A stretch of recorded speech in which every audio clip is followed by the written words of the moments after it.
Regardless of whether President Trump said the S-hole word or not, we're all deluding ourselves if we think there's no such thing as an S-hole on planet Earth. As a matter of fact, there's even a cottage industry that dines out on reviewing S-holes.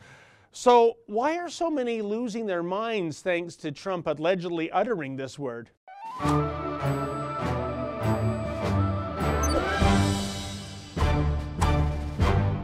Well, the usual suspects recently went into yet another rabid PC frenzy after Trump allegedly called some countries S-holes because they are, well, S-holes. I guess this reaction from the progressives shouldn't come as a huge surprise. Hey, in Canada, we can no longer refer to barbarism as barbarism. That might be culturally insensitive.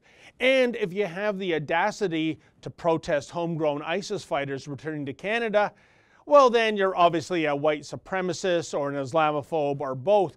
Hey, just ask those Trudeaupian liberals. So I guess it stands to reason that one cannot refer to an S-hole as an S-hole, even if the place is an S-hole, because that would be, I don't know, judgmental or maybe brutally honest. And no, sir, can't have that, not these days. And yet, perusing the Menzoidian library the other day, I came across a couple of books that satirize the whole thing. For example, Crap Vacations, 50 Tales of Hell on Earth. And then there's 101 Places Not to See Before You Die. Both are really good for a laugh. But here's the really funny thing when it comes to crappy places. Not all of them are in the developing world. Oh, sure, in Crap Vacations, there are numerous third world places reviewed, such as Kuta, Indonesia, and the Yungas Road in Bolivia, and San Salvador, El Salvador. But there are S-holes to be found closer to home too, such as Daytona Beach, Florida. As the author notes, quote, "The tourists who come to visit seem to love the place. Somehow they manage to not see the hordes of homeless people sleeping rough anywhere they can find and crapping wherever they feel the urge. The spring breakers who descend every year spew noise, alcohol, and vomit all over the town," end quote. Hey, there's even some Canadian content, namely Venice and Quebec. The author describes this destination as follows, quote, "Our chalet turned out to be one in a line of shed-like structures that resembled the abandoned outhouses that littered the horizon after the nuclear disaster in Chernobyl. The beach was an oil-slicked boat launch ramp across an exceedingly busy roadway. The pool was essentially a dirty paddling pool that stood 4 feet off the ground.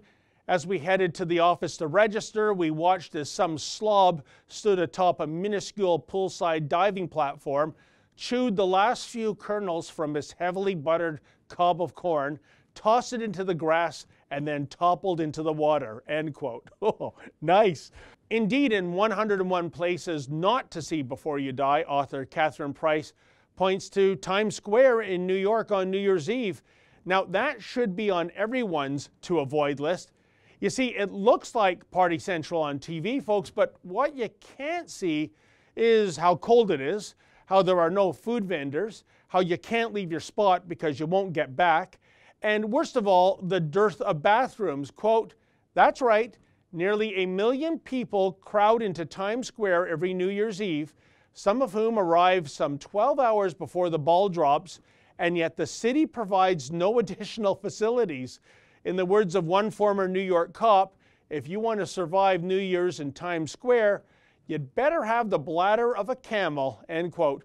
The point is, there are S-hole places all over the globe, and calling a place that does not make one a bigot or a racist, nor does it mean that the people who populate those places are less than in any way. And let's be honest here, we've all used this sort of pejorative language in the past to describe truly awful places. And why shouldn't we? An S-hole is an S-hole for reasons that range from stress and sickness to danger and exploitation. So how about cutting the president some slack for speaking with such brutal honesty, assuming that is, he actually used such language in the first place? For the Rebel.Media, I'm David the Menzoid Menzies. Hey folks, if you like that commentary, please consider becoming a premium subscriber and never miss another Rebel video.